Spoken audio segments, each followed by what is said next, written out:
Single story and gated, it just came on the market. Let me show you why this one is going to move fast.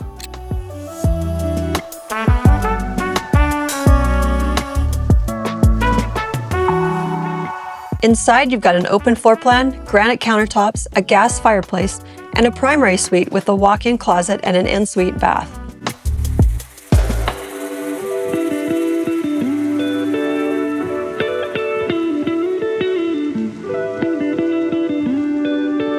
Three bedrooms, 2 full baths, vaulted ceilings, and an attached 2-car garage with built-in storage.